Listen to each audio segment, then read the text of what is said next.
Très heureux de vous retrouver une autre fois dans une nouvelle vidéo dans laquelle on va voir les textes argumentatifs ou bien comment on peut produire un texte argumentatif. Donc vous savez qu'un texte argumentatif, c'est parmi les textes qui sont un peu difficiles parce qu'on doit donner des arguments. Donc on doit connaître dans cette vidéo les expressions pour, pour les utiliser, les expressions qu'on peut utiliser pour bien produire un texte argumentatif. Donc, il y en a de nombreux, de nombreuses expressions qu'on doit utiliser, qu'on doit savoir pour les bien maîtriser. Voilà, donc, commençons tout d'abord par la définition d'un texte argumentatif, ou bien commençons par c'est quoi les expressions qu'on peut utiliser dans un texte argumentatif, pardon. Donc, les expressions d'un texte argumentatif sont des mots ou des groupes de mots qui servent à organiser les idées, présenter les arguments pour convaincre le lecteur. Donc ici, on doit connaître ces mots, bien ces expressions pour bien présenter les arguments. C'est clair? Expression pour donner, donc euh, son opinion. Donc, on doit connaître les expressions pour donner mon avis, mon opinion, etc. Donc, voilà, on peut commencer par je pense que, à mon avis, selon moi, je crois que, il me semble que. Si vous voulez donner ton avis, par exemple, quand vous voulez rédiger un texte argumentatif, donc tu peux dire je pense que, à mon avis, selon moi, je crois que, il me semble. Expression pour ajouter un argument. D'abord, ensuite, de plus, en outre, par ailleurs. Donc, des expressions, on doit connaître pour ajouter d'autres arguments. Expression pour expliquer ou justifier. Donc, pour expliquer ou bien pour justifier. On doit dire pourquoi ou bien pour donner une explication. Donc, on peut dire parce que, car, en effet, puisque, grâce à. Ça, ce sont des expressions pour donner une explication ou bien pour dire pourquoi. Expression pour donner un exemple. On dit par exemple, ainsi comme c'est le cas de. Expression pour opposer.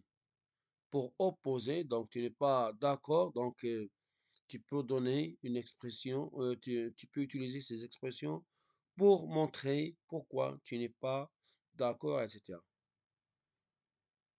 On peut utiliser mais, cependant, pourtant, en revanche, donc il y en a plusieurs expressions. Toutefois, donc mais, cependant, pourtant. Expression maintenant pour conclure. Pour finir, pour conclure, donc tu dois connaître ces expressions. On peut dire en conclusion, pour conclure, finalement, donc, pour toutes ces raisons. Pour toutes ces raisons. Ou bien ici. Donc, pour toutes ces raisons. Ici, il y en a un E. On doit ajouter un E ici. Ici. Voilà, donc ici, pour toutes ces raisons, on va utiliser. En conclusion, donc pour finir, pour conclure, en conclusion, pour conclure, finalement, donc, pour toutes ces raisons. Maintenant, on va passer à un exemple d'un texte argumentatif où on peut trouver ces expressions. Quelques expressions. Tout d'abord, le sujet de ce texte argumentatif, c'est l'importance de la lecture. أهمية القراءة. L'importance de la lecture. Donc, on essaie de donner quelques arguments en utilisant quelques expressions pour bien argumenter. Voilà le texte qui parle de la lecture, l'importance. Donc ici, la lecture joue un rôle essentiel dans la vie de chacun.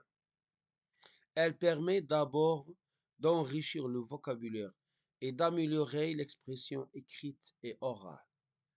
En lisant régulièrement, on découvre de nouveaux mots et de nouvelles façons de s'exprimer. Ensuite, la lecture développe l'imagination et la créativité des livres. Et la créativité. Les livres transportent le lecteur dans différents univers et lui permettent de découvrir d'autres cultures et d'autres idées. Enfin, lire aide à mieux comprendre le monde qui nous entoure. Les textes informatifs et scientifiques apportent des connaissances utiles dans la vie quotidienne.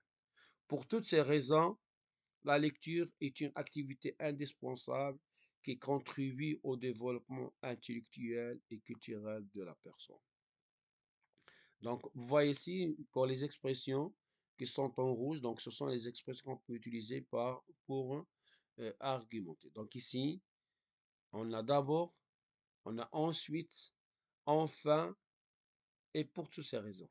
Donc, ces mots, il y en a plusieurs, donc j'ai utilisé d'abord, ensuite, enfin, pour toutes ces raisons.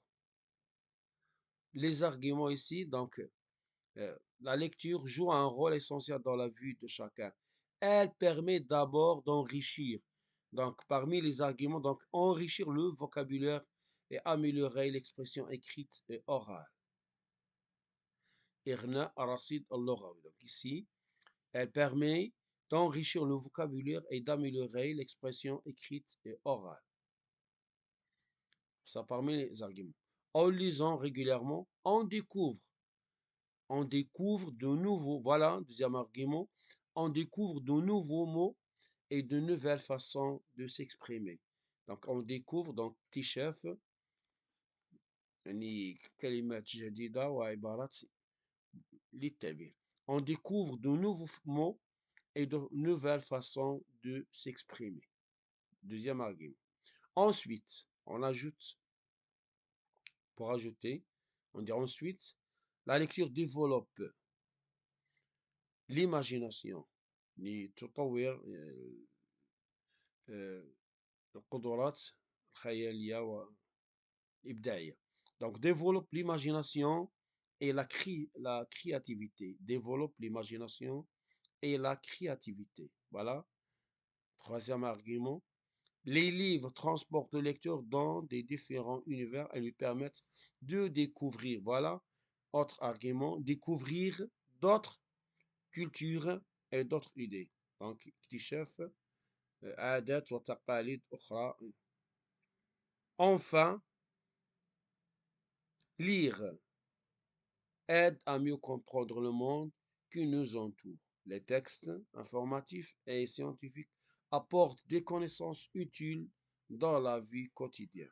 Donc, pour toutes ces raisons, pour toutes ces raisons et ces arguments qu'on vient d'écrire en vert, elle a dit que la lecture est une activité indispensable qui contribue au développement intellectuel et culturel de la personne. Merci de votre attention. Si vous arrivez là, n'oubliez pas de mettre un petit j'aime.